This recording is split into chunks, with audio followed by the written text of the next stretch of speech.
Oke, selamat malam Mas Bagas. Selamat malam Mas Yoga, teman SMP. Berarti kayak tahun 2007 lulus. 2007, berarti 2004 ya Gas ya. Nah, 2004. Walaupun beda kelas, tapi Beda kelas. cukup terkenal jenengan. Loro-loro nih padha wae. Bagaimana kabar?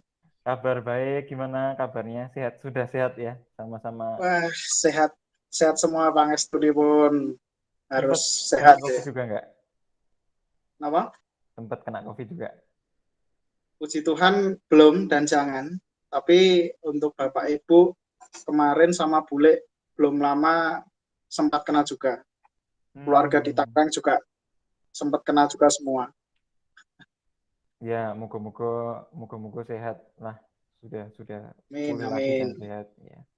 Yes. Oke, matur nuwun waktunya Mas Bagas. Jadi buat teman-teman yang nanti mendengarkan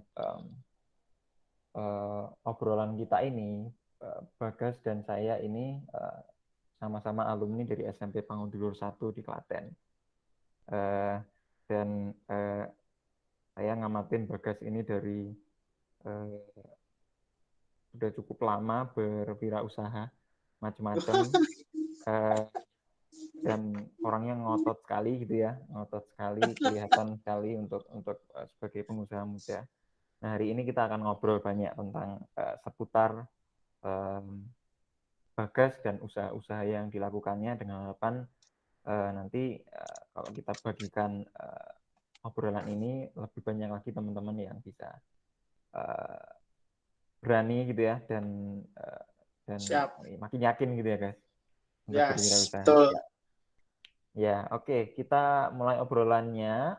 Mungkin pertama bisa perkenalan singkat dulu, Mas. Monggo. Oke. Bahasanya campur-campur nggak apa-apa ya. Yang dengerin juga teman-teman sendiri. Oke, perkenalkan saya Bagas Pratondo Haji, lahir di Klaten tanggal 11 November 1992. Jadi masih ibah 30 tahun. Dulu satu sekolahan SMP dengan Mas Yoga di SMP Pangudulur 1 Klaten. Untuk SD ada di SD Kanisius Murukan Wedi. SMA-nya Beblasuk masih Mas. Dari swasta, dari SSD, TK, SD, SMP di yayasan swasta, SMA-nya menjajal ke negeri. SMA Negeri 1 Klaten, tapi wilayahnya Jogonalan. Pasti teman-teman Klaten sangat familiar untuk nama SMA tersebut yang sekarang udah top beken. Pinggir jalan besar ya. Ya, terus selesai SMA sempat macet, tidak kuliah itu tidak daftar kuliah hampir kurang lebih 3 bulan. Itu juga sempat bekerja sampingan, tapi dalam pertengahan bekerja sampingan itu kok pengen rasanya cari tempat kuliah yang sesuai passion gitu. Karena waktu itu sempat nyoba di UNY, juga ikut daftar masuk ke seni rupa, tapi ternyata tesnya di luar dugaan, susahnya minta ampun. Mendaftar UGM cuman berani daftarnya, tesnya nggak berani ikut tes kayak gitu, karena saya mengakui saya bukan orang pintar. Dan akhirnya nyemplung di Amikom, STIMIK Amikom Yogyakarta yang sekarang menjadi Universitas Amikom Amikom, Yogyakarta. ya betul. Yes. Di Itu situ ambil terus jurusan apa, Mas? jurusannya teknik informatika, cuman untuk konsentrasinya itu saya ambil ke multimedia. Jadi karena waktu itu sebenarnya meyakinkan diri masuk ke Amikom itu karena brosurnya itu apa namanya, ada pembuatan film kartun. Jadi awalnya itu yang Menarik bikin gitu. tertarik karena seneng gambar juga sih. Gitu. Terus selesai masuk 2010, puji Tuhan saya lulus 2014, jadi 4 tahun tepat dan nyandang kumlot. Kumlotnya ini tidak saya terlalu banggakan karena di Amikom itu kalau biasanya IP di atas 3,5 itu ada bonus Mas. Ada bonus dari kampus nanti bisa diambil setelah pengembalian toga dan lain-lain kayak gitu. Bonus apa nih? Jadi saya ambil ambil kejar nilai kumlotnya itu karena ada motivasi setelah kuliah nanti paling tidak punya sedikit modal untuk melanjutkan wirausaha seperti itu. Bonus dalam bentuk uang. Iya, dalam bentuk uang. Hebat ya. Jadi bisa buat Iya, modal usaha ya. ya walaupun nggak seberapa sih, Tapi tapi lumayan ya. bagi saya juga cukup apa ya, cukup bangga lah kayak gitu. Ternyata kampus pun memperhatikan dalam hal sekecil itu. Tapi nggak tahu kalau sekarang seperti apa, saya nggak ngikuti. Tuh. Wow, lagi kerungu model-model seperti itu hebat tuh, Ya, hebat tuh. 2014 tuh kalau nggak salah dapat 500 atau berapa, itu lumayan loh itu. Di Ya tahun lumayan buat 2014 lulusan. buat seorang apa ya, orang yang baru memulai usaha dan nggak punya modal itu 500.000 itu bagi saya waktu itu sudah cukup cukup lah, itu udah bisa buat muter. Iya, betul betul betul. Nah, kalau sekarang tinggalnya di daerah mana, guys? Oh iya, tinggalnya masih di tempat kelahiran di Ngendegan, Pandes, Wedi, Klaten. Jadi di Dukuh Ngendegan, desanya Pandes, Kecamatan Wedi, Kabupatennya Klaten. Gitu. Iya, dan kayaknya belum lama ini jadi ketua RT juga ya, di usia di bawah Ketua tiga RT puluh tahun. sebenarnya kecelakaan sih. Jadi memang memang katanya sudah diincar sejak lama, sejak saya pindah. Kan untuk sekarang yang saya tempati kan sudah beda RW, walaupun masih satu dukuh. Tapi mungkin gara-gara kemarin sempat donasi face itu, terus akhirnya dilirik untuk jadi RT. Padahal pengalaman organisasi pun jarang saya geluti. Tapi ya memang memang ini proses belajar gitu. Saya pengennya ya nyoba belajar lah jadi RT itu seperti apa. Namanya juga pelayanan kepada masyarakat. Cocok, cocok. Wah, terus tenan. Eh, aku penasaran di latar belakang keluarga, guys. Yeah. Apa memang orang tua gitu ya dan keluarga besar itu juga banyak yang berwirausaha gitu sehingga memberanikan diri, oh wong tuaku juga, atau memang baru bagas gitu. Kalau kalau keluarga besar itu malah bude itu di kesehatan, bule itu kesehatan, bidan, ibu pun perawat, bapak sendiri karyawan swasta pabrik di Ceper. Jadi kalau uh, saya lihat itu untuk satu keluarga besar itu yang nyelonong sendiri itu saya, yang melenceng sendiri untuk berwirausaha itu saya. Yang lain kakak-kakak keponakan sepupu itu semuanya jadi karyawan kayak gitu, jadi bekerja ada yang di pabrik, om dan bule lainnya juga seperti itu. Jadi uh, awalnya sih memang memang seneng. Sebenarnya dari SMP pun sempat jual beli juga sih. Di kelas 3 atau kelas 2 SMP saya lupa. Itu kok ternyata jualan kaos waktu itu. Pas Bisa waktu dewe kita mau piknik ke Cilacap, masih ingat? ya, bukan Nah, piknik istilahnya, oh, study okay. tour, study Ya tour. study tour ya, study Teknik tour study tour. berkedok piknik gitu. Jadi kok malah keterusan sampai SMA, terus sampai akhirnya di bangku kuliah pun juga mendapatkan mentor dari dosen-dosen bahwasanya kalau kita itu di Amikom itu memang waktu itu ditarget lulusannya itu kurang lebih sekitar 20% alumninya itu ditargetkan untuk berwirausaha seperti itu. Jadi ya dengan modal di awal itu saya nggak banyak mas, untuk memulai serius itu di tahun 2010 itu modal awal saya cuman ngumpulin uang saku kuliah, saya masih ingat nilainya 187.000 rupiah. Itu modal Itu di awal tahun saya untuk 2010 tak atau ya, berapa? mulai dari 2010 saya sudah mulai serius untuk menggeluti wirausaha. Dan waktu itu sederhana sederhana banget. Kenapa kok pengen berwirausaha? Karena saya merasakan uang jajan buat kuliah itu mepet. Uang jajan buat kuliah itu mepet, terus lihat teman-teman lainnya itu bisa bisa apa ya namanya ya, bisa bayar uang kuliah sendiri, sampai akhirnya itu menjadi motivasi, kalau teman-teman yang lain bisa, aku harus bisa. Ngekos atau PP, gas? Semester pertama, kedua ngelaju, Ngaju. tapi Oke. nggih, masih masih saya laju, tapi karena di rumah itu waktu itu kalau ngerjain tugas sampai pagi, sampai dini hari itu dimarahin ibu. Jadi terus akhirnya semester 3 saya putuskan untuk ngekos. Cuman waktu itu ya biar bebas saja sih, dalam artian bebas di sini nggak keganggu orang rumah ketika kita lembur ngerjain tugas seperti itu. Bahkan kalau ngelaju pun, misal kuliah pulang jam 5 gitu ya, pulang kuliah jam 5 gitu, terus nanti jam 8 ada apa namanya, ada tugas kelompok gitu di Jogja gitu, ya kira pulang Klaten dulu. Nanti jam 7 malam atau habis maghrib itu langsung balik ke Jogja lagi. Jam 12 itu mesti ditelepon ibu suruh pulang. Maklum anak mama.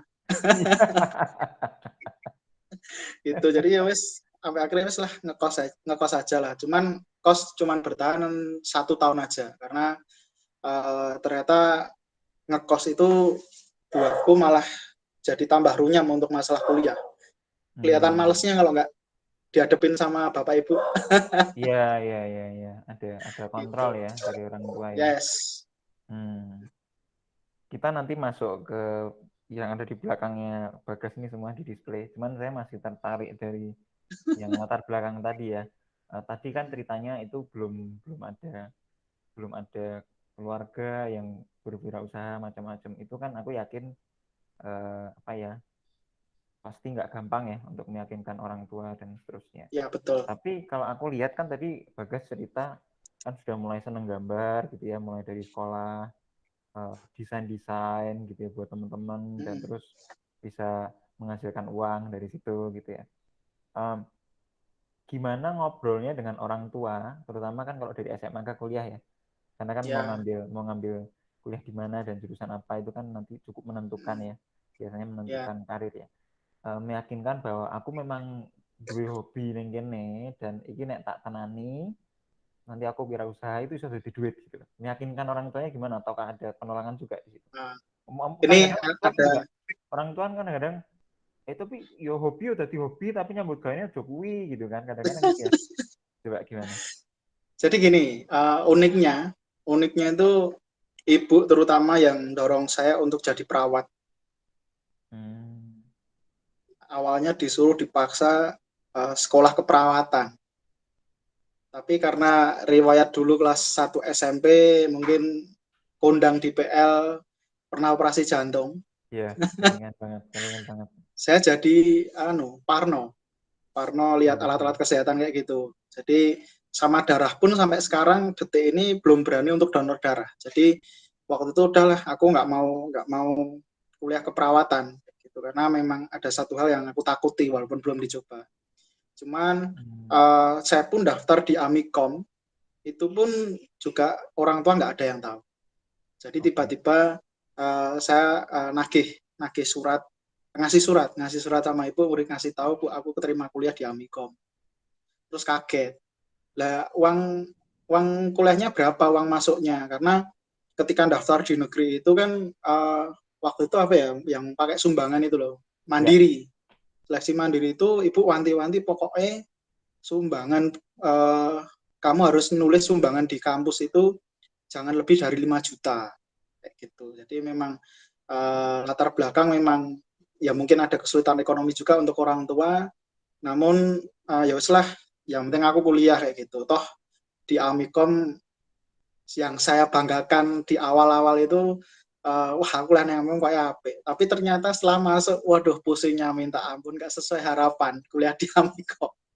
Cuman saya ambil sisi sisi yang saya suka lah di situ. Oh ternyata di Amikom itu dosennya juga uh, out of the box. Jadi mereka mengajarkan ada beberapa mata kuliah itu pasti di apa ya dilihatkan kalau apakah kamu itu akan berada di antara mereka. Waktu itu dia nampilin slide di mana kita tuh berlomba-lomba untuk mencari pekerjaan. Jadi pas job fair kayak gitu kan berjubel, orang-orang mau daftar, apakah kalian mau di sana kayak gitu. Dan akhirnya Pak dosen itu membukakan mata pada kita. Lah, kenapa kamu nggak mencoba membuat orang yang berjubel itu datang padamu? Dalam artian Buat kita harus doyan ke membuka kita. lapangan pekerjaan seperti itu. Dan disitulah ya wis mantep-mantep aku punya modal, dalam artian modal ilmu yang mungkin bisa aku kembangkan setelah nanti kuliah seperti itu. Jadi terus akhirnya lulus di 2014 itu pun sebenarnya aku udah dari semester 3 sampai wisuda itu udah biaya kuliah sendiri, jadi udah bisa bayar uang kuliah sendiri sampai selesai.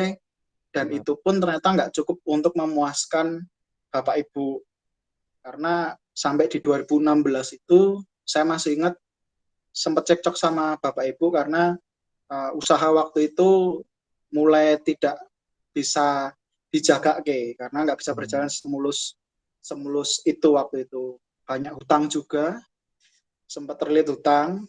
Cuman saya masih ingat ibu itu bilang gini, nek kowe ra duit, kalau kamu nggak punya uang nggak usah mainan bisnis kayak gini. Hmm. Padahal uh, saya pun mau mulai usaha nggak ada modal dari orang tua. Orang tua tuh aku masih ingat cuman minjemin uang kalau nggak salah 2 juta. 2 juta itu pun buat uh, modal bikin tas kalau nggak salah waktu itu di tahun 2014. Itu harus kembali dalam waktu 2 minggu kayak gitu. Jadi terus dari situ ya lah dadah Bu nanti tak kembalikan kayak gitu. Akhirnya dibalikin juga sampai akhirnya di tahun 2016 itu udah nggak bisa fokus karena penjualan juga sudah kalang kabut, nggak bisa normal seperti biasanya, terlilit utang juga, sampai akhirnya uh, menemukan ada satu peluang di sini, bahwa aku melihat waktu itu kan di tahun 2014 sudah mulai mainan sepeda, terus di tahun 2016 itu aku mau lihat nih peluang apa yang bisa kita dapatkan ketika aku main sepeda gitu. Karena dulu waktu kuliah itu kan ada satu dosen itu juga bilang mulailah berwirausaha dari apa yang kamu suka. Ya. Aku lihat di sini sepeda menarik nih di sini karena hampir semua orang itu bisa bersepeda dan naik sepeda untuk sebelum kita melangkah ke alat-alat berikutnya seperti motor kayak gitu. Motor. Jadi di situ akhirnya kok punya pikiran, sebenarnya nggak sengaja aku bikin usaha yang saat ini aku fokusin ini juga nggak sengaja. Dan ternyata di tahun 2017 itu saya lihat di tempat lain itu ternyata baru saya sendiri di Indonesia yang bikin. Untuk Menurut produk-produk yang kacamata sekarang kami, kamu bikin. iya. Jadi sisanya impor dong, guys. Gimana? Sisanya impor dong kalau di Indonesia baru kamu yang bikin waktu itu. Jadi gini, awal awal saya bikin slebor, ini nek bahasa Jawanya slebor atau mudguard sepeda. Yang di belakang Itu itu. awal mulanya kan pengen beli di toko luar. Di toko luar itu harganya lumayan mahal. Hmm. Waktu itu sekitaran 250-an ribu untuk satu satu barangnya. Terus kok di Indonesia ternyata ada yang jual, tapi harganya kalau nggak salah sekitar 325 ribu atau 350 ribu gitu. Nah saya kan risih, kok mau barang kok ini kok larang banget kayak gitu. Akhirnya saya coba cari, oh ternyata bahan yang dipakai sangat familiar dalam kehidupan sehari-hari saya. Jadi dengan bermodalkan nekat dan nggak sengaja itu punya skill desain, akhirnya oke, aku mau bikin selebor sepeda ini yang mau tak jual, tapi ini bisa custom desain. Jadi orang itu mau bikin, kita bantu desainnya, walaupun cuma satu pieces saja, kayak gitu kita bikinkan. Wow. uh, Biaya desain kita gratiskan. Karena pasar Indonesia kan seperti itu kan biasanya. Pengennya murah, Wong desainnya kok bagus, bayar gitu ya berkualitas. ngomongnya. Ya kan bicaranya ngirit tapi apik lah kayak gitu. Akhirnya eh, di tahun 2017, tepat kemarin tanggal 23 Agustus, kemarin 4 Hmm, tahun kita usaha ini udah lumayan kan Pak. berjalan, gitu, bikin skateboard sepeda, seperti itu.